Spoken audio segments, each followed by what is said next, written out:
The following interview was part of the research carried out for an episode of Imagining Tomorrow, a hope-filled podcast made in partnership with Friends of the Earth. A link to the episode can be found in the video notes, or you can go to foe.uk/Imagining Tomorrow to find all of the episodes released so far. Enjoy! Hi, thank you so much for joining me today. I was wondering if you could introduce yourself and tell me about Choked Up. No, thank you for having me. I feel like we're going to have a blast with this. So my name is Destiny Boca Batessa, and I am the co-founder of a campaign called Choked Up. And who we are, we're essentially three people who grew up in different parts of South London, and we all sort of agreed on the fact that we were all breathing really toxic air, and our friends and families and our peers were worse affected by this. But I guess there was another layer of social inequity in the sense that the communities that we lived in were densely black and brown and were working class, or were composed of a lot of minority identities, and we sort of felt as though we were, I guess, being abandoned or left behind or made to bear the brunt of, you know, something that just isn't our fault at all. And so what Choked Up is, or what we're aiming to do, is to lobby and encourage the government to revise their clean air laws to ensure that the most marginalised communities, that being black and brown, working class, etc., are being properly protected in law, because it's really important that, you know, we sort of have the right to be able to breathe properly and breathe healthily, and our needs just aren't being met. Yeah, and it's pretty fundamental, isn't it? Being able to breathe clean air, it doesn't get much more fundamental than that. It's there with access to clean water, and it's something which, when I was thinking about talking to you today, I was thinking, this is just so shocking and absurd in a way that this is still an issue, and such an important issue in 2023. Yeah. So can you tell me how you're going about your campaigning? What are you doing to get the message across? So how we're going about our campaign, that's a great question. So I'd like to think we're on a sort of road, and it sort of started with actually founding the campaign. So we started in 2020, which was always interesting, and a lot of the work that we did, well, almost all of the work that we did was remote because we couldn't really do much. And so when things edged onto 2021 and, you know, we could go outside, one of the first things we did was something called a guerrilla campaign, and that's basically just using, I guess, symbols to sort of engender a sense of provocation to the public. And what we managed to do, which took months of planning, so, you know, when we were all like locked up indoors, we created these mock road signs, and through that they displayed messages that talked about the communities worst affected by air pollution. We were able to sort of plan and actually create the designs of these road signs. So like some of them had like statistics about who were worst affected by air pollution and why that's the case. Others were a bit more pictorial, and so I think one of my favourite road signs were there was like a red circle and it said pollution zone at the top, and then within the red circle it was all like cloudy and murky, and you could really see the grey, and then there was a silhouette of like a mother and a child, and they both had afros to really sort of, you know, stress the fact that, you know, it is black communities that are sort of, you know, being worse hit by air pollution, as well as loads of other minority communities. And that really sort of solidified our place in the clean air and the environmental movement, because obviously climate justice is beyond, you know, saving the animals and stuff. It's about justice for the people too. And so we were really able to sort of not necessarily monopolise, not necessarily take advantage, but sort of utilise the influence and the audience that we sort of engaged with or had people listening to sort of actually be a voice for change. So during this time in 2021, we were all 17 more or less, so we couldn't quite vote, and because we all live in London, we were aware of the London mayoral elections and the fact that, you know, I think I was like 20 days off from being able to vote, and I was so upset because obviously, like, you know, the things that are happening now like are still impacting me despite the fact that I just about missed the vote. And what we did instead was essentially shape the conversation towards our favour. And so we were able to organise a panel so we invited all of the like potential future London mayoral candidates, and most of them turned up, which was really, really good. And we were able to essentially just like ask them questions about how are they going to enshrine, or how their party was going to enshrine proper clean air policies within like the London community. And it for the first time or not for the first time, but for one of the first times, we genuinely felt like we were making a difference, and that we were sort of empowering our own communities, because now we actually had something that we could sort of hold people to account to. And it was really, really interesting, and quite intimidating when when you're 16, 17, 18, and you're sort of trying to organise something as big as this, and that was really, really grand. And as we went past 2021 and 2022, like a lot of things were changing, because I started my degree a couple of months after that, and the girls are doing their A levels and now are into like their degrees too. And so a lot of the work that we did was a lot more conversational. So being able to engage in panels and podcasts like these and interviews and stuff like that, and everything that we could do within the sort of remote-ish capacity, because we don't study. Well, most of us don't study in London, and so it would be difficult to sort of like go back and forth, especially with where I study. It's almost impossible to do anything else that isn't your degree. So being able to work remotely really worked in our favour, but it also meant that we were able to sort of kind of downscale and actually reevaluate, how far we've gotten and what we would like to do to sort of, progress, and how, and I guess find ways in how we can actually fulfil the goals of our campaign. Should we want to actually, be able to have the power to change law. And so as 2021 and 2022 passed, again, it was a lot of networking, which was really, really helpful, because we were able to sort of build a lot of relational power with other campaigners or people in the media, or our local MPs and stuff like that. So really trying to find who's kind of not necessarily on our side, but like how can we sort of use our influence to sort of work with other people and that sort of thing. But we're very much like independent within the three of us, which is always nice to sort of go back to. But now in 2023, the most recent thing that we did was a proper like reevaluation of literally everything we've done from like the start of the campaign. And we had this like, massive meeting where it took about 6 hours. And it was in real life, which was really, really good. But we kind of sat down and we reflected on, our successes in the campaign, mentally where we're at as well, because it's difficult being, 20 and 19. Like, I feel like a 20-year-old teenager. Like, I don't even feel like an adult, doing like really, really big things.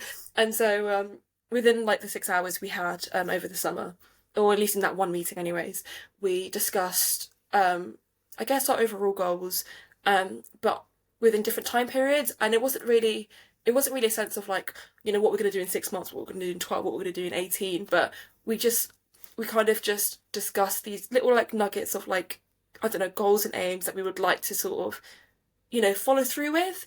But again, it's quite easy to sort of, apply a lot of pressure on yourself to do things with a set time period. But, campaigns are like, they're a lifelong goal. Well, you'd hope they're not a lifelong goal, but they take time, is what I'm trying to say. And so within that, I guess, like to really, really sort of summarise, what we did over the summer was we want to sort of change our technique and how we sort of campaign. So instead of raising awareness, which is what we've done really, really well over the past few years, we want to sort of go towards I guess, a more political lobbying type route, where we've actually got things to sort of like, we've got things such as information and like opinions and like, I don't know, sources that we've sort of, collected over the past few years to really sort of bring forward to the table and actually contribute in, conversations that we need to be in but aren't necessarily invited to. So really it's just a case of like, securing a seat at the table through a very logical way is how we're trying to get through it. because there's only so much awareness you can sort of raise, and there's only so many people that agree with you, which is grand. But if we really want to make change, it's about changing the minds of, or at least convincing those who are the most resistant to you, um, but also finding a way to sort of reason with them, because you don't want to be in a position where you're sort of like fighting against them if we're all, under the same roof or under the same sky, and we all just, want to be able to breathe. Um, with safety and security. Yeah, that's what we really want. But yeah, definitely leaning more towards the political side of things. Yeah. Fantastic. I'm just so in awe of what you've already done. And I think back to when I was your age, and I can't imagine doing anything like this. I just think it's fantastic. So before I go on to the next question, I just want to acknowledge that I just think it's incredible what you're doing. It's just brilliant. Thank you. So if you've already, I think, answered this question throughout what you've said so far, but I think this is such an important point. I'm going to ask the specific questions so that you can give the direct answer to it. So if somebody listening to this hasn't considered that clean air is more than just an environmental issue, how would you explain that to them? Um, oh, how would I explain that to them? I would say that, yeah, so I guess to reiterate, clean air isn't just an environmental issue. Um, it's something that should be, and isn't for some reason, but it should be intersectional. And by intersectional, what I mean is that, I guess intersectionality, like as a concept, talks about how um, people of different identities will, I guess, experience the world differently, but within that will experience different levels of oppression based on like their race and their gender and their class and whatever sort of sets them back from, being at the top of the social scale. And essentially, when we talk about clean air and the environmental movement as a whole, a lot of the issues that, we sort of raise within our campaign, is the fact that those with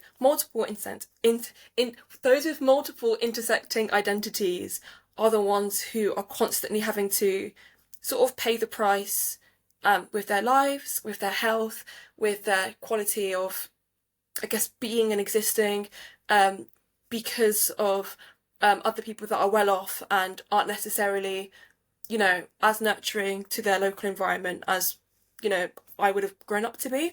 And that's kind of really unfair. So like again, I grew up in a single parent household, and I've got four siblings. And we all grew up in a council estate, very working class. I absolutely love my childhood. I wouldn't change that for anything, but those identities shouldn't like sort of hold me back from being able to just live my true life. And like again, a lot of my peers and a lot of my friends, my family, like we all, and myself even, we all, suffer from chronic illnesses that, does stem from the fact that, we're being deprived of the basics, the basic qualities of just being able to breathe. And it's really, really scary. Like it does feel dystopian sometimes. And because again, growing up, not being sure about, the world and like, why things are the way they are, it's quite easy to feel like bogged down and feel like it's your fault that, you're not doing enough, or, it's just by bad luck that, like I've lived the way that I've lived. But essentially that's never the case. Everything, like everything has an equal and opposite reaction. And instead of giving in to that, like, eco anxiety, that climate anxiety, that sort of fear that I'm very justified to actually feel, sometimes it's just nice to know that like I can actually make a change. And if we really wind it back down to the basics, clean air is kind of where it all starts, and it shouldn't be where it all ends with, again, my friends, my family, my loved ones. So yeah, that's kind of what I do. And I think with campaigning in particular, it's not like a white middle class activity. Like it's not cute to be, marching down Parliament Square and, literally like telling the government, do your job. Like it's not, and it's, and like, again, I shouldn't be doing this as a 20-year-old. I shouldn't have started this at 17. I shouldn't be doing this. But I also feel like if I'm not going to do it, then who will? And it's, yeah, it's like, it's not fair that a lot of us are in this situation, but it'd be even less fair on ourselves if we didn't do anything about it. yeah, and I think that's why I care so much about what I do, because it's not just me. It would never only be me. Campaigning is a lifeline for the people that I love, and also for those that like have learned that they're also affected by the same things that I do because of like how they grew up, or like who they live around and who they live with, um, etc. Yeah, it's just I don't know. It's a lot of love that I have for just the people around me, but those who I never meet as well. And yeah, just to be like just I guess just being able to give one person that element of just justice and hope, is more than enough for me. And it's quite nice to know that I'm kind of already doing that with like me and my friends. Um, and yeah, no, I couldn't be prouder of the three of us sort of like charging through all these sort of massive hurdles. But yeah, it's a lot, but I feel like if you care enough, it's the one thing that keeps you going. I'm crying. Oh, Oh, that was so beautiful. oh my god, Oh blushing. dear. Oh dear. Oh, Oh, this is embarrassing. Never mind.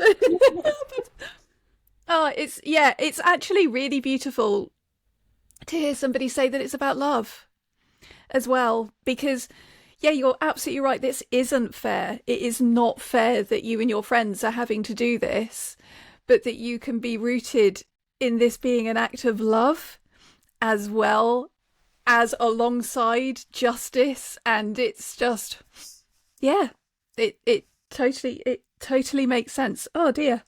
Oh, trying and compose myself. But yes, okay.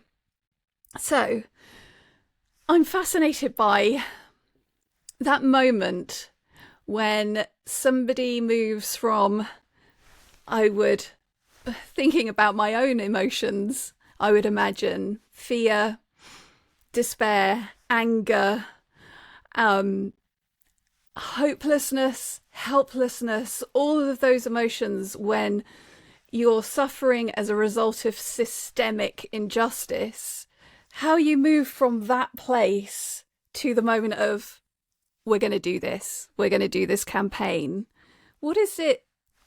How did that happen? What is that thing that's like the tipping point, I guess? How would you describe that? oh, I guess my tipping point into like the mindset and the world of social justice. Oh, that's actually a really good question. Um, I think, mm, I think I've always had that sort of spark in me. I think growing up, I, I mean, to be fair, when I was a lot younger, I was really quiet. I was a really, really quiet kid. So the fact that like I talk at all is, mind blowing. Um, and so because I didn't really talk that much, I wrote a lot and I wrote loads. And I kind of did other things like I'd like lobby like dad and like my siblings to like, put things in the recycling bank. We do have a recycling bank, let's recycle and like, let's plant some daffodils in school and that sort of thing. So like I always had like a green heart in that sense. But then again, there's only so much that you can do within like your local communities. But that's kind of where it started. I think the idea that everything starts from home really really resonates with me, and I think just growing up with like such with people that had such like a strong positive mental attitude to like everything, despite the hardships that I know that my relatives went through, whether it be kind of leave. So I'm like half Congolese, half Angolan, and like so my parents moved to the UK in the 90s, and like they basically packed up and like left everything like so that I could exist within the way that I do now, which is incredible. It's yeah, it's I don't know. I feel like there were loads of like ultimate sacrifices that were made for me before I was even born that I think was just sort of passed down to me in like a generational way. I was going to say genetic, that's not quite, that's a bit too literal, but like so I feel like I've always had that element of like passion and like I don't know, there's always something burning in me. And then when I got to a teenager, I was just very angry, and and so all this passion, all this burning, sort of like kind of imploded. And obviously, like it affected like my friends, my family, and not in the best of ways. And so like I kind of knew that whatever this spark it had in me just wasn't going away, and I sort of had to use it productively. And then the whole climate anxiety came in, and then it was like, oh well, I'm not getting out of bed for like 3 days, which did happen. And it's again, it's really really scary stuff. But then when you're sort of when you're sort of in a position where you're like, I can't really live like this anymore, you know, I've got so much to live for, and you know, I've got so much potential to do so much, with this, you know, I don't know, with this ball of energy and this ball of, I don't know, love and passion and anger and just everything in between, you know, you kind of want to divert your energy into something that, you know, is worth it and is useful and like doesn't hurt people in the process. Like it's great to be this ball of fire, but you want to be able to light other people up and not burn them in a way. And so I guess that's where campaigning came from. And like I was able to like properly reignite my love for like the environment and, you know, just being as eco-friendly as I can in a way that felt a lot more, I don't know, just a lot more bigger and much more beyond, you know, let's go and recycle, you know, let's join the environmental society in school, let's raise money for this environmental charity. It was knowing that like I just knew that I had the potential to just do so much more. And so when it was around 2018, 2019, I was in year 10, year 11, and obviously that was when like the Fridays for Future movement really sort of like took off. And it was incredible seeing so many young people feeling very similar in the way that I do about it. And you know, I went to the school strikes during like during my GCSEs actually, which was nuts to even think about, given that I should have revised. But it was worth it because I did end up getting good GCSEs and now like I'm good A levels and whatever. So it was worth making that sacrifice every Friday morning. And then I got properly involved in like I guess national like student climate groups, and it was great. It was really really great at first, and then you sort of well and then I sort of realised, oh okay, I think I think I need to move away from these spaces in the sense that I just didn't feel appreciated. Again, the climate movement in the UK, at least back in 2018, 2019, wasn't very intersectional. So, like, a lot of the peers that I worked with were white middle class and just couldn't catch on to the fact that, like, that my issues were, like, if not graver, then at least different. And that I had a different perspective to what climate justice meant for me. And again, which goes beyond saving the animals, which is grand. It's really, really grand. Like on biodiversity, like I really do. Like I'm not saying we shouldn't save the animals, but like people are dying too. And when people just don't catch on and don't actually realise that, you know, this is actually my reality, you know, see my friends and family just get sick all the time.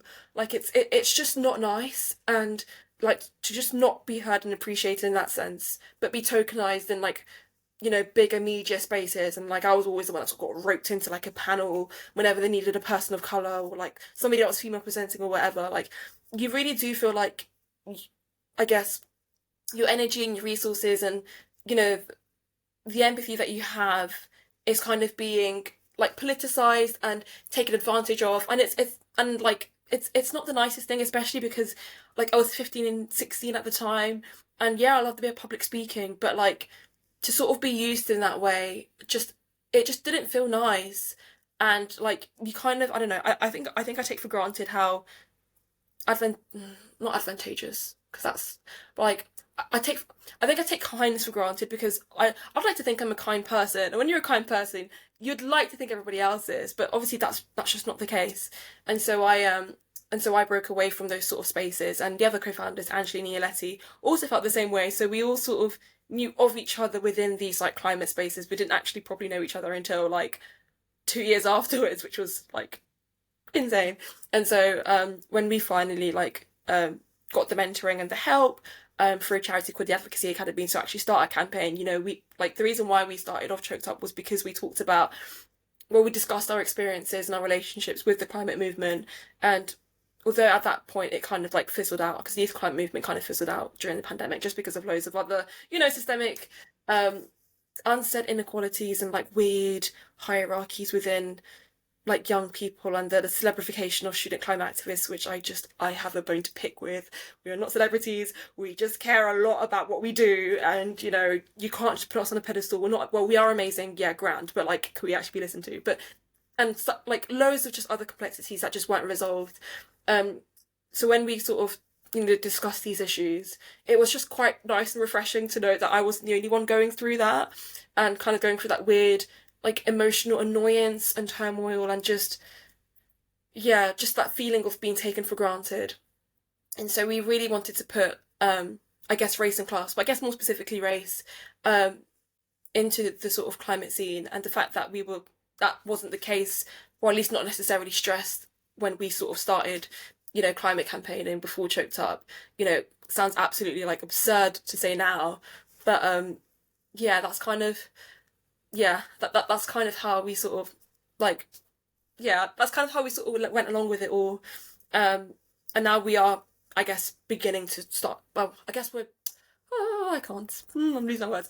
I guess we're at the beginning stages of finally being listened to, and obviously there are still elements of us being like politicized and tokenized. Like I definitely still see it, but we're very good at sort of protecting our peace and just kind of being able to sort of know when to invest our energy into what.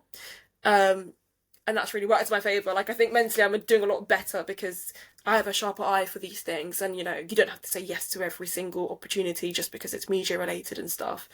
Um, Again, loads of other behind the scenes work like admin and media training, and just a lot of love and support from um like friends and family and like other campaigners who are like of a marginalised background in any way, who kind of just get it.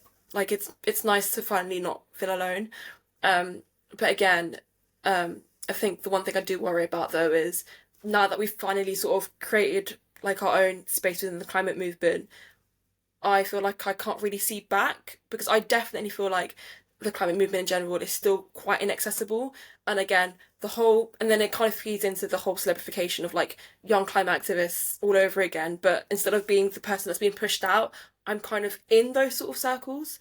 And so I guess another thing that I'm always having to be wary of is trying to like, I guess, extend as much as myself without burning myself out as possible, to sort of encourage people to sort of join, you know, like to join a campaign or join a climate movement, um, to sort of make everyone feel as welcome as possible, because I just don't want people feeling the way that I did, um, you know, 3, 4 years ago. Like I wouldn't wish it on anyone. Um, and so I think that's why I keep doing what I do. Because again, if I don't do it and if my friends don't do it, then like, who am I going to wait for? Um, yeah, Okay. Wow. That's a lot. yeah, That is a lot. That is a lot to handle. And, of course, throughout all of this, there were GCSEs, A levels, yeah. degree. Yeah, this is a lot. This is a lot. Wow.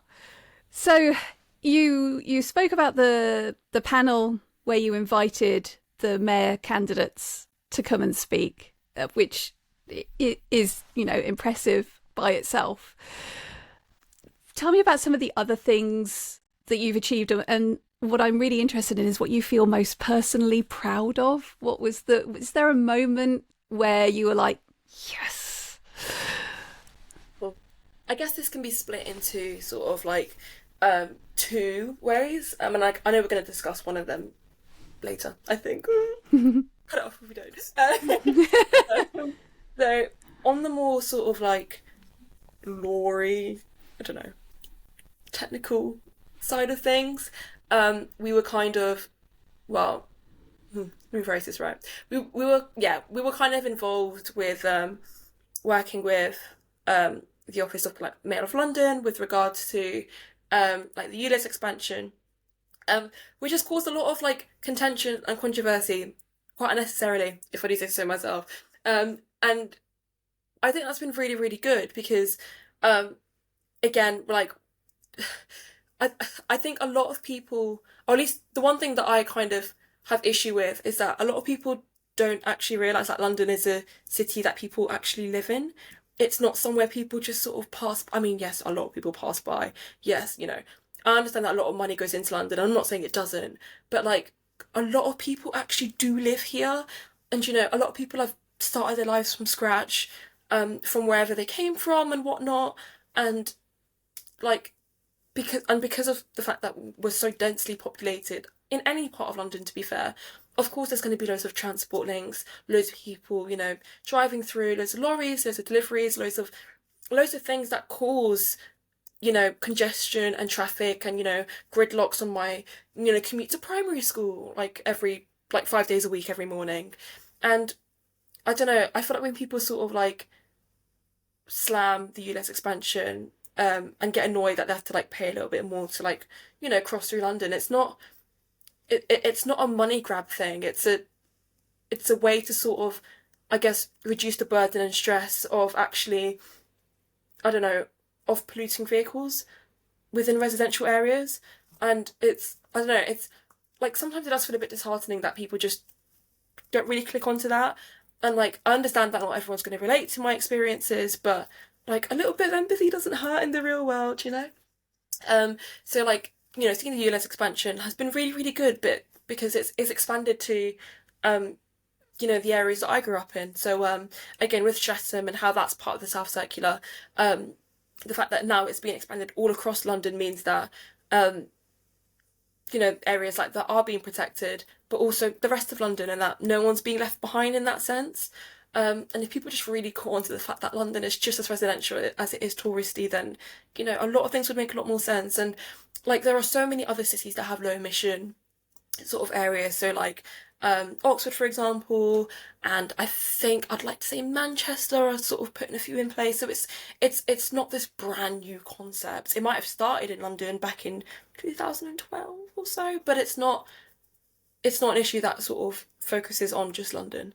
Um, so like seeing that has been really, really nice, and I've kind of moved around in quite different parts of South London. So grew up in Streatham, but kind of went around like Tooting, but also Croydon, and now I live in Vauxhall. So I kind of know, or at least from where I'm standing, the common theme has been, the demographics that I've like lived with, and like, you know, and where I've sort of lived as well. So not a lot has changed in that sense, but again, I'm still seeing like the same pattern of things. So I don't know, it kind of justifies. So like my fears are being justified within the fact that clean air, or at least dirty air, is it is a black and brown issue and it's not being addressed enough. So yeah, ULEZ, kind of a big win for us, to be fair, albeit contentious. But I feel like that's just something that I think we'll just work with time. We've seen other successes that have been incidental. So, like, I guess with the pandemic, loads of cars just weren't being moved, and air quality really improved. Like I saw it when I was like going on my hourly runs every day, and absolutely loved it. Like again, it was a nice crispiness of air that I could actually like almost taste when it got a bit colder, and just things like that, and like that felt nice, and it would be nice to have a bit more of that. So that's kind of the more, I don't know, that's more of like a political win. But I guess a more of like an emotional, more of a personal win. Um, I think is, oh my gosh, definitely the road signs, because oh my gosh, they were just incredible. Like, I just, it was just a mix of, you know, creativity and just ambition and just like teamwork that really just like got us going with it all. And like, to be fair, we had to like postpone it because again, pandemic, lockdown stuff kind of intensified at the end of 2020. But even that worked in our favour, and like the element of patience and just perseverance, like I don't know, that just made me so happy, and like it was a real win for us. Because it really, really sort of got us going, in terms of, I guess, starting a conversation that was well overdue, um, attracting national attention and stuff like that. And like, I think in 2022, summer 2022, the Welcome Collection, which is a museum in Euston in London, yes, Euston, they put us on an exhibition, and they put the road sign like on an exhibition, because they were doing a thing about clean air. So a lot of our peers were also like involved in the exhibition as well, and it was just incredible to see like it was a replica of the road sign, because I think the local councils took our actual road signs. We don't actually have them anymore, and it was so nice to sort of just see like a replica of our work being put up, and like, you know, having, I don't know, I'm guessing thousands of people just like, well, I guess over the summer, having thousands of people like just have a look, even if it was like for 30 seconds, and just be so, I don't know, moved by it all. It was really, really sweet. And I guess other things that, I guess this is more personal towards me because I love writing, but I one of my favourite memories this year was this is gonna sound like it's not really silly, but like it's so goofy. It's so goofy. No, it's really silly. So like I am. It's so cringe. No, it's not. It's really wholesome, but it's so. Oh my god. So I. I just cried. I just cried. You can say whatever you like. feel like this is me being really, oh my god, I'm so annoying. Okay, I'm not annoying. I am. No, so essentially, I will actually get around to what I'm saying. So essentially, I am. It's really weird. So growing up, I love TFL. I love a bit of public transport. I could tell you how to get from like Green Park to Wimbledon from like the top of my head. Absolutely love it. And I don't know. And also tubes, buses, etc. Very sustainable in terms of travel. So I always took them. We didn't really use cars growing up, obviously. Kind of, and so yeah, so we and essentially yeah, so TFL got in touch with us in the spring, and they invited one of us, or all of us, but they invited me, to essentially go to this kind of like this award ceremony for primary schools where children were being, or children's schools were being sort of rewarded for um being sustainable in terms of like their travel, or like how they sort of or like how the culture of their school ran.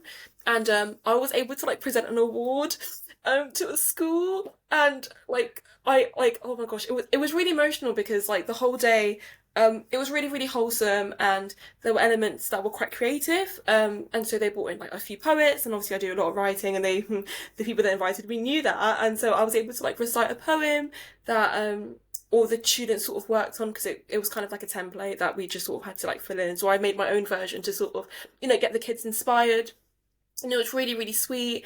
And I was able to give like a yeah, I was able to give an award to a school.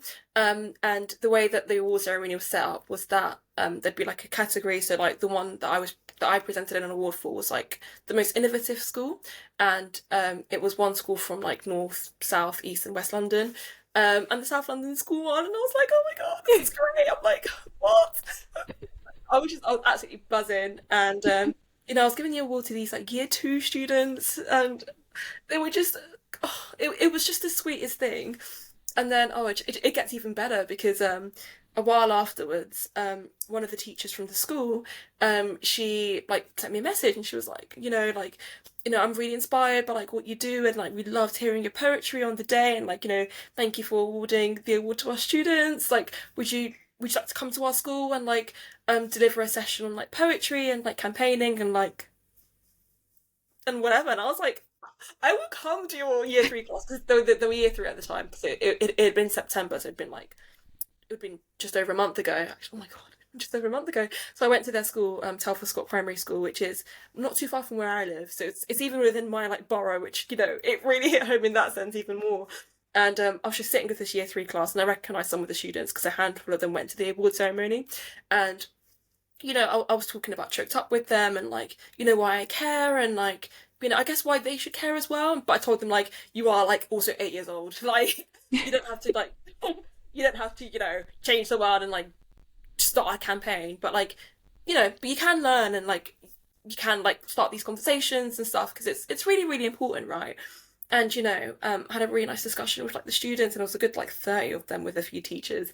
And one of the students says something like, they expressed a sentiment that meant like, translated to like basically like, I really resonated with this, like my family's also affected by air pollution. And I was like, I'm like also like in things that all I wanted to say was, I'm sorry, it's not on you and it's not your fault, but I didn't want to sort of put them in a mindset where they were going to be like in fear, because I feel like children catch on to fear quite easily. At least I did when I was younger. Probably why I'm scared of spiders and that sort of thing. So like I didn't want to sort of put that on them, even though I was scared for them.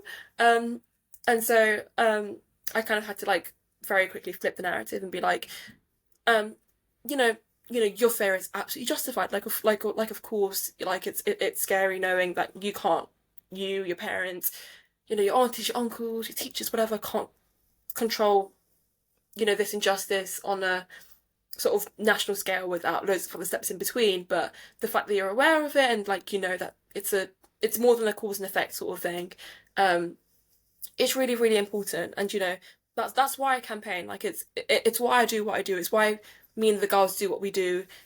despite the capacities that we have, or what little capacity we have now because of work and uni. But again, when you care about something as deeply as a campaign like Choked Up, you will always find the time to do it. And I've got so much love for that school, and yeah, the teacher, Carla, she is just incredible. And I genuinely feel like the students were really inspired, and they just started a poetry module as well. So like, because it was like the first week of lessons, it was nice. I really started off the academic year on like a good start, I think.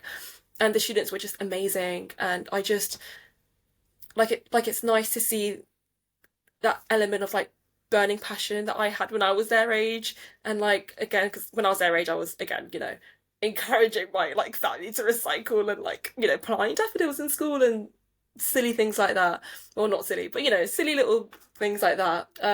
And it's nice that that joy is still, I don't know, still being celebrated within the schools. And it's nice that teachers are also not egging it on, because egging it on has negative connotations, but are encouraging it. That's the word. Are encouraging the culture of sustainability, and making environmentalism fun. Because it doesn't have to be as emotionally charged as campaigning, but it can be whatever you want to make it, and you're still making a difference. Yeah, I think a lot of people are bogged down by the idea that you have to be this amazing, most intelligent person ever, and you have to have a master's in, I don't know, environmental sciences or whatever. I'm like, I don't even do a degree that is environmentally related. I really couldn't. I feel like I'd be way too bogged down with information. It would burn me out. But like, but again, all you have to do is care. Like, that's genuinely all you have to do. Like, you don't have to have £1 million. You don't even have to have like the links and the connections to like the press and, I don't know, the Guardian, the Metro, whatever. Like, it doesn't matter. Like, what, like the right things will come to you, I think. And campaigning has always been my calling. So I kind of knew I was always going to do something like this. Like, if I didn't, like, what else was I going to do with my life, But so I really don't know what I'll be doing. But like, it was nice to see that, like, I don't know, these children were sort of getting the leg up that I wish I sort of had when I was their age. Not that I didn't really, but like, I feel like, I don't know, it's I know nice. what you mean. Yeah. I think I think that's one of those things that when you have that moment where you realize you can be for a child the person you wish you had had when you were their age, that is really nourishing and really healing as well. And just a beautiful privilege to have, where that you see that moment of connection. That is, yeah. Oh, yeah. It was super wholesome, and that was not cringy. Okay, so I think we've had an element of this already, but I you told me about some of the impact on your life, and you've done amazing things, and you've achieved things already, even though the campaign is ongoing. Kind of holistically, what has the impact on your life been? Okay. It's like a lot. Um, um. Oh my gosh! Wow, that's gonna take some thought. Uh. Okay. So, okay, I'm gonna have to split this into two ways. So I guess in a more like practical sense and in a more emotional sense. So I guess in a more like practical sense, um, I think we're very much at the beginning stages of seeing a lot of practical change, because I feel like um, when you have policies and like laws and stuff like that, they take ages to actually be properly manifested, because it sort of lacks that sort of social perpetuity. Like, people have to feel encouraged to be able to sort of do things through like social influence. And I feel like when things aren't necessarily popular in today's politics, because I've seen it a lot, but like clean air and environmentalism is popularized, but it's not necessarily popular. And so a lot of the things that we've sort of put into the world, it's just going to take a lot longer to really sort of follow through. And yeah, so the rewards that we are willing to reap are just going to take a lot more time. And that is okay because there's always room for improvement to sort of accelerate that process. But yeah, because it's not necessarily something that everyone agrees on for whatever reason. Beats me. But again, it's something that people will just learn to grow with and like understand. Um, and I guess that's where the hearts and minds approach of a campaign really comes in. Um, so I guess not really major changes there, but we're definitely moving forward to then, I guess, in comparison to what we've seen before, or at least from what I've experienced in my own life, I guess. And like even again, even with like the ULEZ and stuff like that, I feel like that's going to take ages to really have like an effect because it's all kind of brand new, um, and that's okay. We'll just try to navigate the world, and that's fine. But in an emotional sense, I think I've been granted, or no, not even granted, but afforded just a lot of hope and just a lot of peace as well. Like again, when you have climate anxiety and you always have done and you didn't know what it was at such a young age, you really don't know what you're doing with your life half the time. And you feel really, really alone because, like, who really talks about the environment in like a normal day-to-day conversation? I mean, we talk about the weather at best, and even then, that's just sort of a mechanism for like small talk. Like, no one really cares about the weather, right? And so, and so, actually being able to just connect with people, whether it be on a superficial level or like on a working level, that's okay. But like on a much more profound level, has been really, really nice. And like again, even like speaking of like profanities, like connecting with like people of color as well in the environmental movement and in the clean air movement has actually been really, really sweet because I feel like a lot of us are sort of stereotyped as people who like don't care about these issues, or if we do care about certain issues, it's exclusively black issues, it's exclusively brown issues, it's exclusively like I don't know, Asian issues, which is true. But I feel like with issues that concern the global majority, everything is interlinked, and so that's kind of why I went through the climate justice route because every single thing leads to environmentalism, leads to climate justice. Like liberation of like the sexism, what gender means to us, all links to the climate movement. The issues with like colonialism and how we are still seeing the effects of today. Like I genuinely think that the climate crisis and capitalism and everything that's kind of bad in the world, quote unquote, all stems from colonialism, which stems from race and the environment and Yes. everything that we see and live and breathe Yes. around us and the culture that Yes.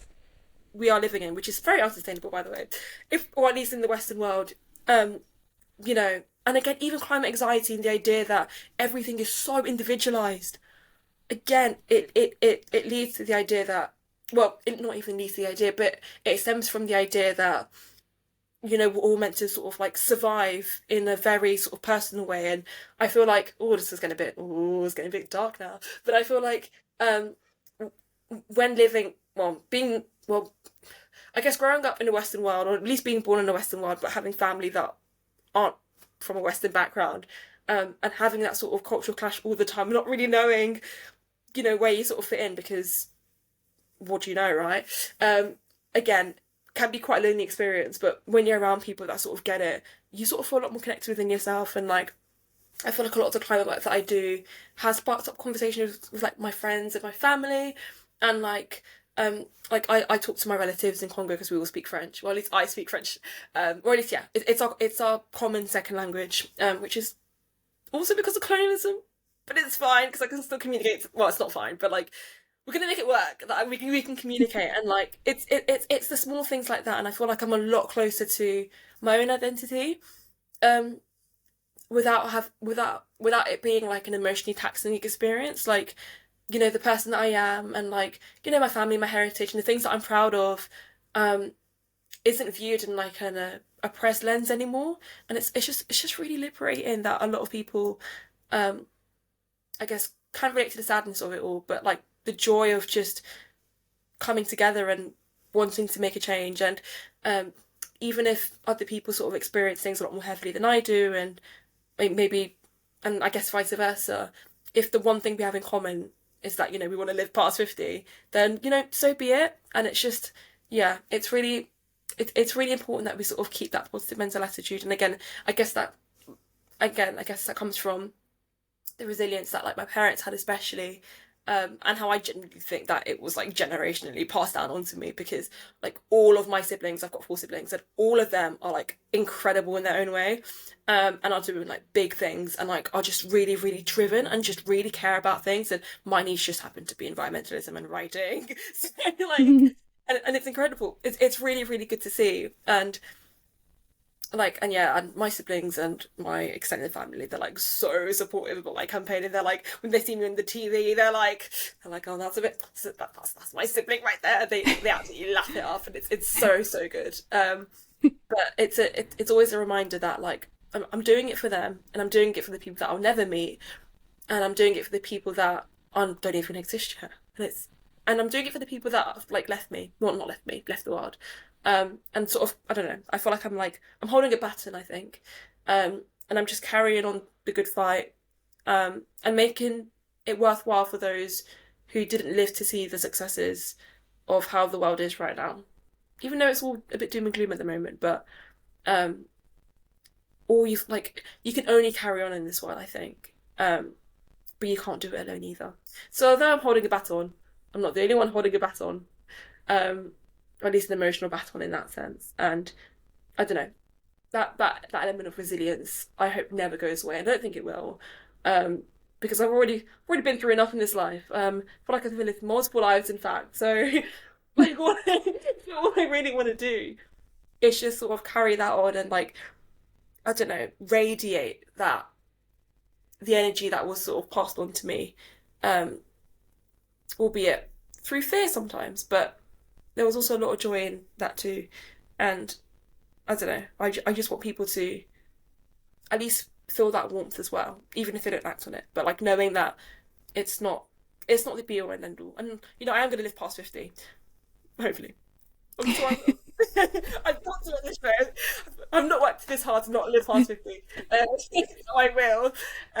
But yeah, I don't know, there's that determination that is just timeless. And I don't know, I feel really grateful for that. I feel grateful for my lived experience, because it just wouldn't make me the person I am. And everyone says that, but like I really wouldn't be the person I am if I didn't live my experiences, right? Um, I don't know. I kind of love that for me. I kind of hate that it happened the way that it did, but there's only so much you can do with the things that you can't control. Yeah. Thank you.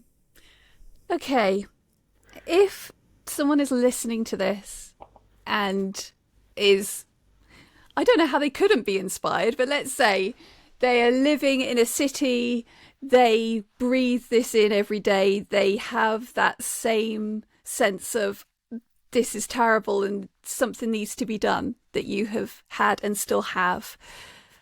Is there a way for them to get involved in Choked Up, or would you encourage them to start up another campaign group somewhere else? How could they get involved? What can they do? What would you advise them to do? Oh, what would I advise somebody to do? So, with Choked Up, we're kind of going through a stage where like we're seeing how we can actually evolve as a campaign. Um, because right now, I'd like to say we're comfortable with just the three of us, but obviously that's not really sustainable given everything that we've got going on. And so a lot of the collaborative work that we do, like even with this podcast, is kind of, I don't know, it's kind of work adjacent, if that makes sense. So we've got loads of relationships, but we're sort of working with each other for like a shorter term goal. And so in good time, it's just a case of like we need to find a way to be able to sort of expand as a campaign to ensure that we can actually include people into our circle. But again, that takes a lot of time and prep to actually make sure we have the measures to put that in place. And so the advice I always give to people, is just start a conversation. Just talk to somebody about it.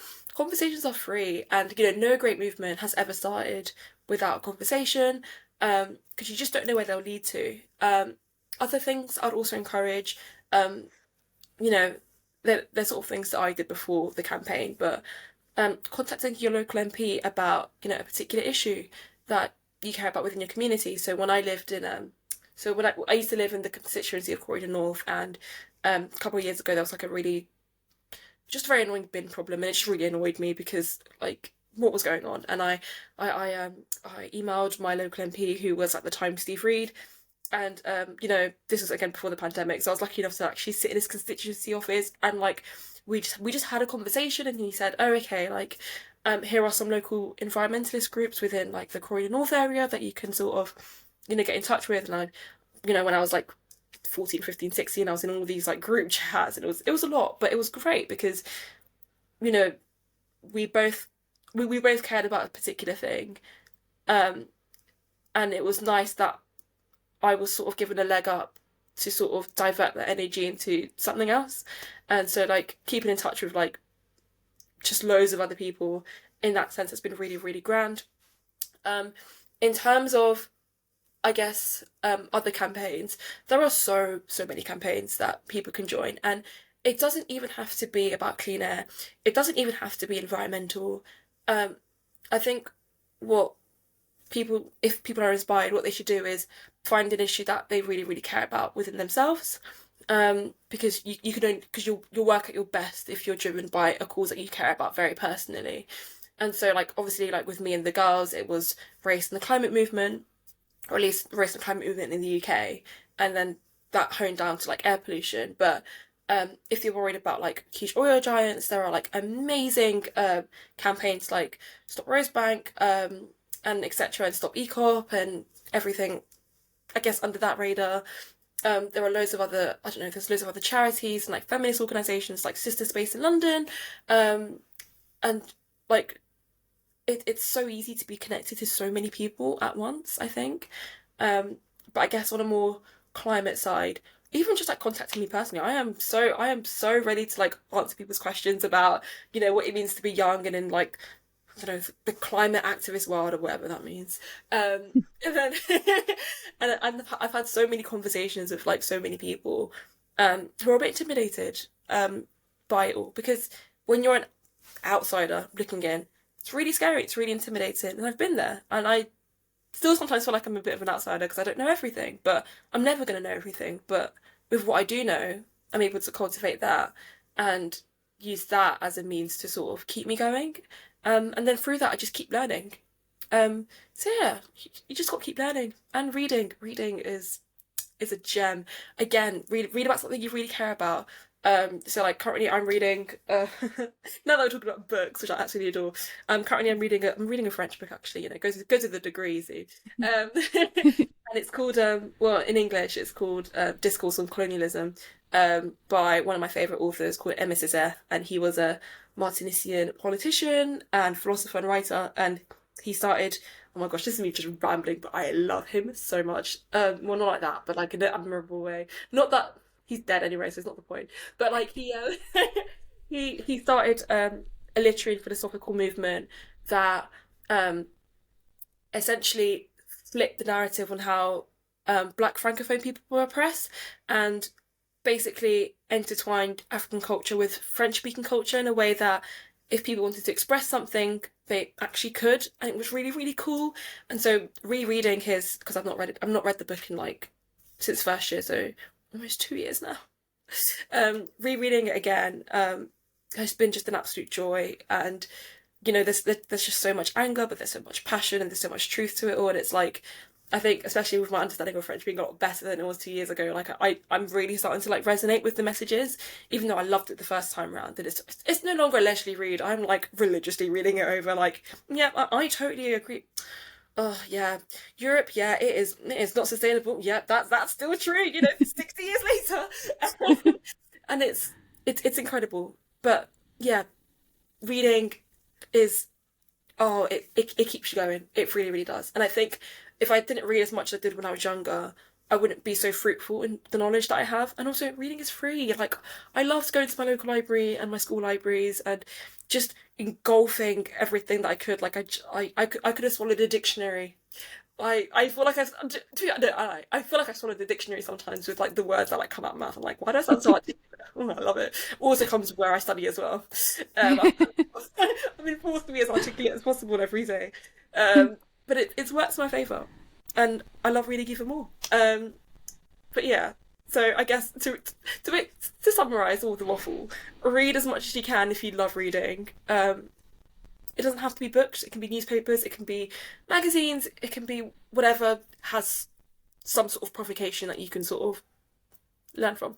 Um, join a grassroots organization. Join a grassroots organization. Um, they're usually community led. Um, like even with like Friends of the Earth, like I know there's like so many different branches. It's not just like one big thing, which I think a lot of people get bogged down by. But like that's not the case. There are so many local groups you can join. Um, but most importantly, just talk, just talk and talk and talk. Just keep talking, because you don't know what you'll get out of a conversation, and I think that's really cool. Um, yeah, because I've gotten into enough conversations that I'm in this one now. Like it's amazing, right? Um, yeah, that's all I would sort of advise to Thank anyone that you. yeah. Thank you. So, I mean, yes, I can say this. I've been furious with the Tories for as long as I can actually remember, but they're stooping to, even for them, new lows in terms of trying to save themselves and watering down, which I think things which were commitments that were only words anyway, but even so.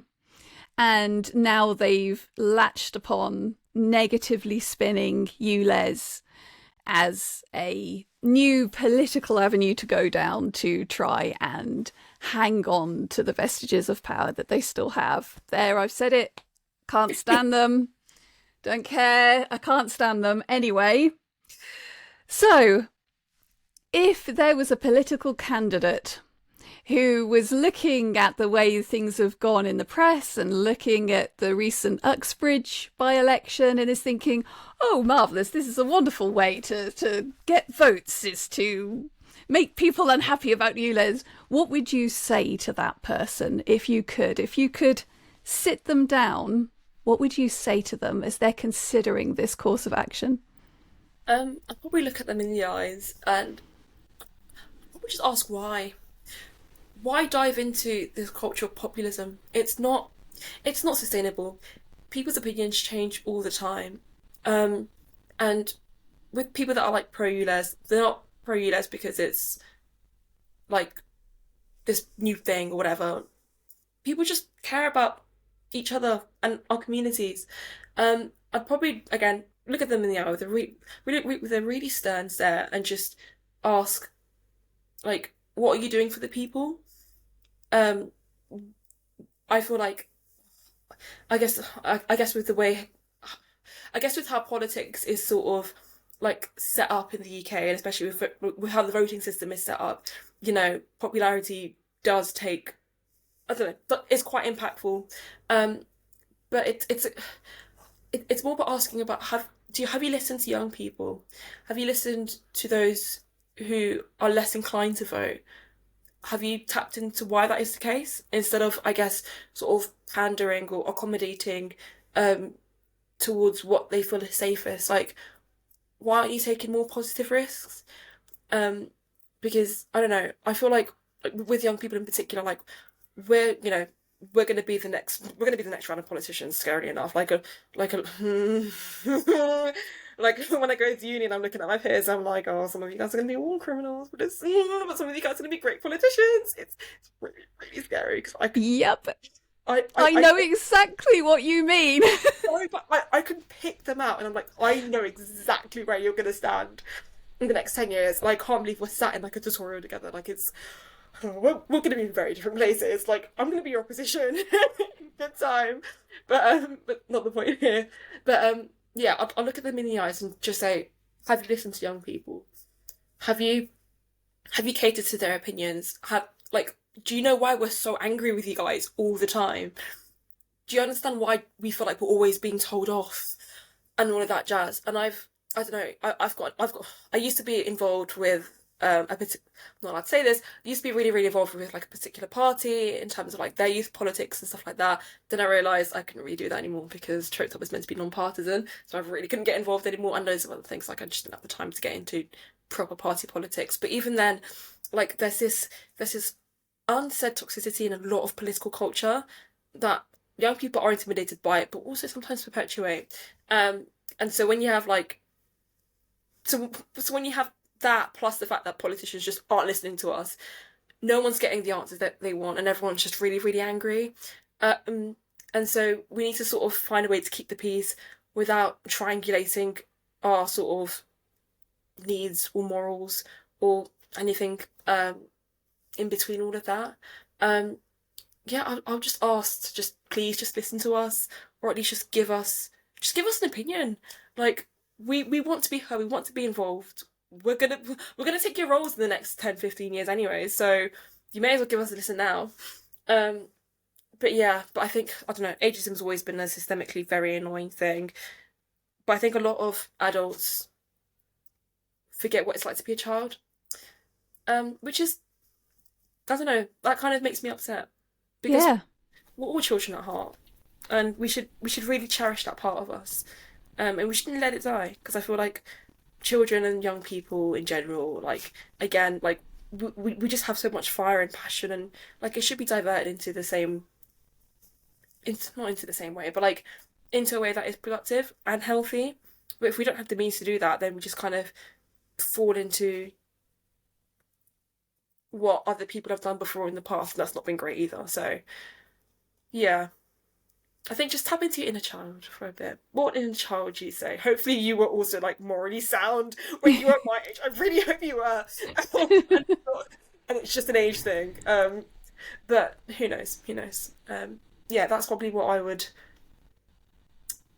tell them to do. I don't know, tap into the inner child and listen to young people. Thank you. If somebody said, "Oh, it's just so complicated, isn't it? Making air clean for everybody. It's such a complex issue. What on earth can we do about it? We're entirely powerless about this." What would you say to that person? Uh, That's a hell of a question, isn't it? yeah, I'm just trying to find a polite way to say it. Grab them by the shoulders. Oh, it's you wouldn't believe the it's not backlash, resistance. You wouldn't believe the resistance that we get because a lot of people do say that, and it's not disheartening, but it is a bit irritating. And I've had people say, "Oh, why are you only focusing on black and brown people? You know, we breathe bad air too." And I'm saying, but that's also the point. Like, that's you're agreeing with us. Like, I'm not the problem here. Like, I'm not the enemy, please. And what I would say, or at least my sort of answer or my sort of solution is that not everything is going to get fixed like that. Like, I wish things could be fixed in a heartbeat. If things were fixed in a heartbeat, I wouldn't be campaigning. I would love to live in a world where I don't have to campaign anymore. Imagine getting on with the rest of my life. That would be so grand, but that's just not going to be the case unless we sort of pick about the bigger parts of the issue and break it down into things that are a lot more soluble, but also things that people can do within their capacity. So, like for example, with me, you know, I've been I don't really have much of a capacity, but with what I do, I've been able to campaign for just over 3 years, and I love it. I love every second of it, even if it burns me out half the time. I absolutely love it. I do know how to rest. I've forcibly learned how to rest, which is grand. But with other people, obviously people work like my aunties and my uncles, like in particular, like they're not going to be able to really engage with like environmental activism because you know they've got mouths to feed and people to look after and money to give back home and that sort of thing. And so, like, time is time is timeless, yes, but it's it's not spared within everyone in the same way. And so, again, work to your capacity. Like, do what you feel like you can do, but do it in a way that's enjoyable. So if you're really good at art and you're confident enough to like build a platform on that, you know, social media is really, really great for that, especially if you're young. You know, social media has really, really helped us in the campaign. And also, you can connect to people internationally and actually make friends with people that also care, but also have a similar capacity to you. So you don't really feel like you owe your whole entire being to a cause that you care about or the cause of clean air. Um, or if you're really good at writing and you're good at logistics, and there's an action going on, you know, you could be like a ghostwriter and you could write letters to MPs or well, write emails. Probably write emails probably easier. Or like, I don't know, work on, I don't know, like just work on things logistically. If you're specialising in something that is welfare related, um, use those skills to sort of be able to help people that sort of need it. Sometimes emotional capacities are underappreciated, and sometimes people just need a good person to cry to and to talk to, um, especially when people are going through hardships. And that's also really, really important. You, you don't need to be the front runner of a campaign or a cause, or you don't need to be that one person that like all the news outlets are like calling on about this one specific issue, because we get a lot of that, which is okay because we kind of put ourselves in that position. So it's not like I'm not going to complain. I'm not going to be like, oh, what's that? The Times, oh, they've done it again. Oh my god, oh, dear Lord, oh, they want us to do another article on X, Y, Z. Oh, why do we do this? Like, I'm not gonna complain. I love it. Like, it's great. Like, it's great. Like, I love talking to people. Um, but like, it's yeah, yeah. All I can advise is work to your capacity, but work in a way that is enjoyable, so it doesn't feel like work. Because 9 times out of 10, my campaigning doesn't feel like work because it's just a lot of chatting and a lot of creative stuff and a lot of social media work, and that I basically do that anyway. So it's nice that I can do it productively. On the times it does feel like work, again, it's a case of just checking in with yourself, emotionally and sleeping. But yeah, all I can really say is that we're not the enemy. We're all fighting. We're all trying to fight the good fight.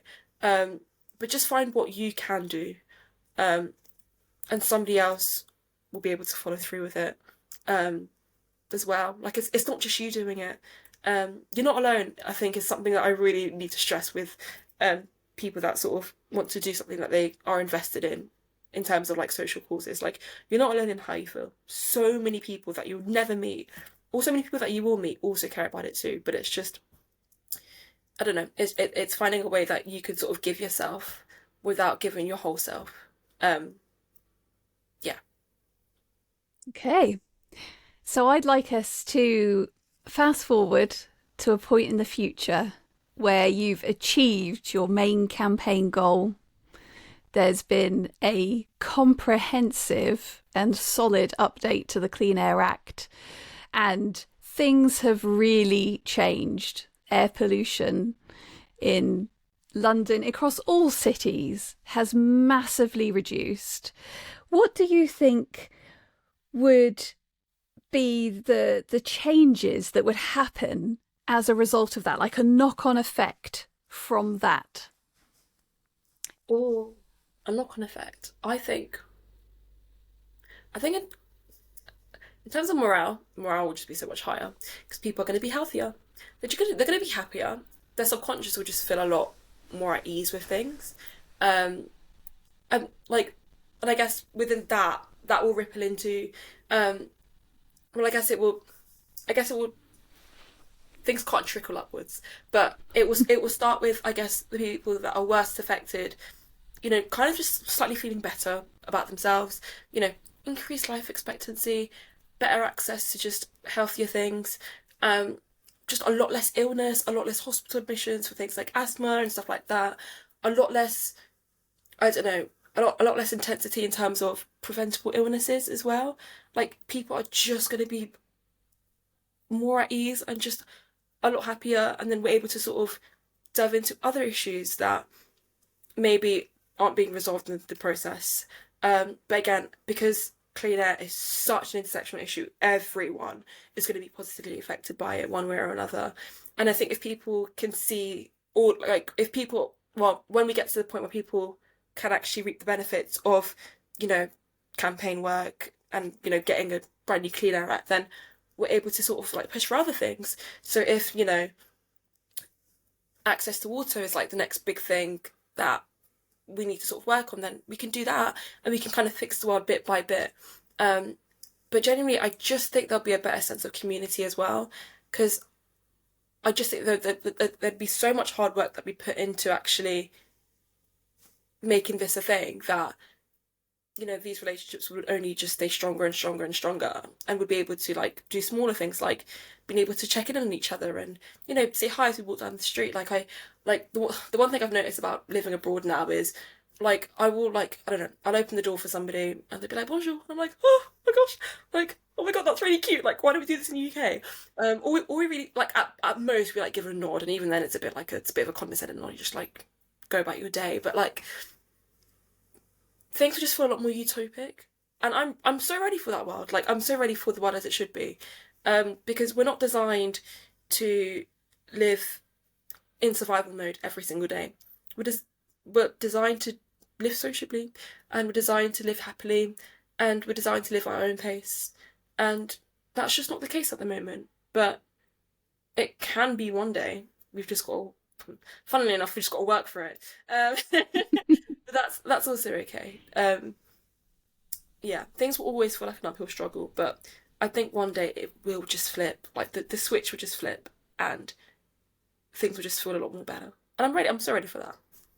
Yeah, because it's achievable, right? I think that's the thing that I keep coming back to. I mean, the reason why I started this podcast was being crippled by anxiety about the environmental crisis and the constant negative messaging about it, which is important. You know, it is urgent, it is critical, it is terrifying, but only feeling those emotions and not having room for hope and for the thoughts that yes, this is achievable and we are heading that way and we can get there is really important. And I totally agree with you. It's hard work, but it's not going to be wasted hard work. It is actually going somewhere real and attainable.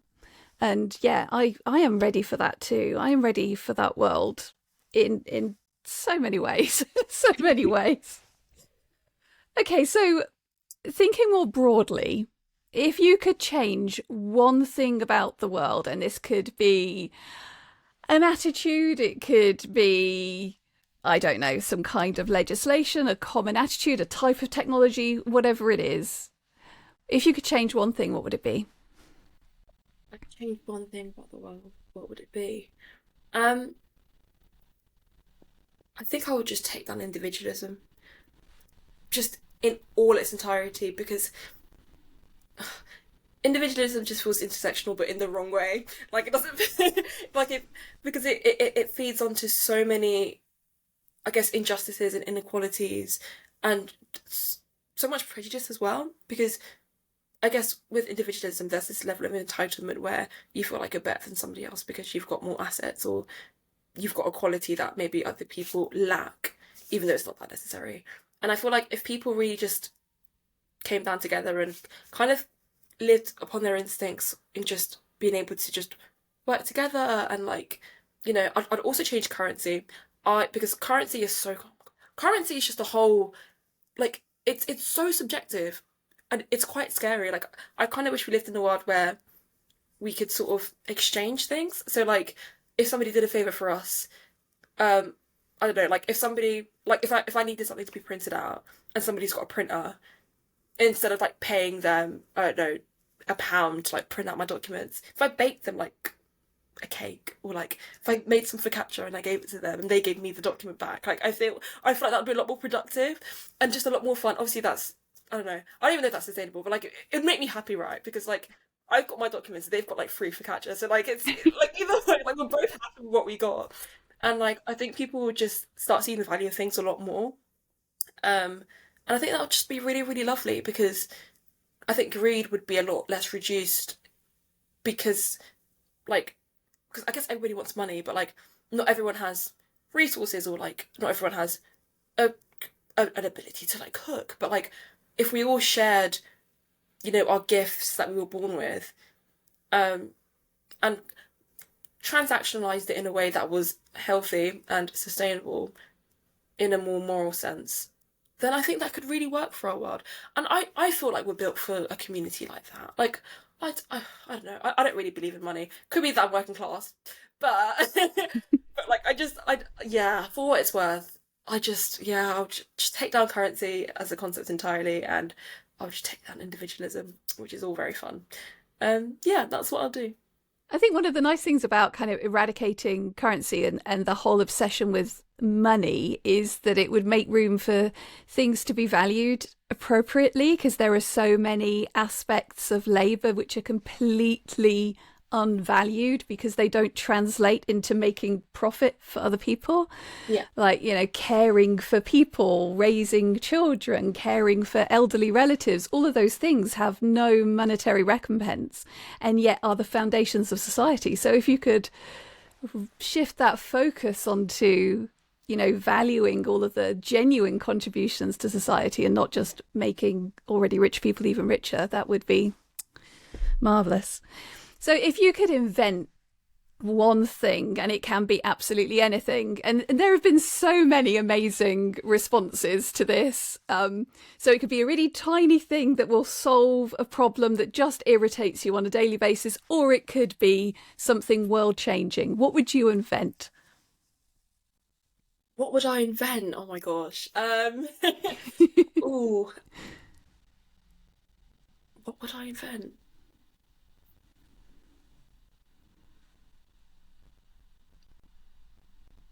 I'd invent a carbon vacuum. Like something that would just, because everyone talks about things being, I don't know what the word is, uh, carbon neutral, but like if we just had a machine that just absorbed all the carbon that we sort of emitted in the world, then things would just be a lot more easier in life, and we just wouldn't have to worry about it all.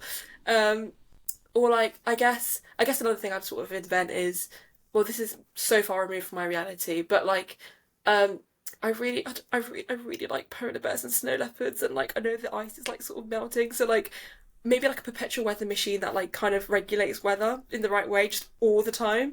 So that in the Arctic and Antarctic it's like cold enough that the ice caps aren't melting anymore, but like in the UK it's not 40 degrees anymore, Oh, yes, that would be so nice.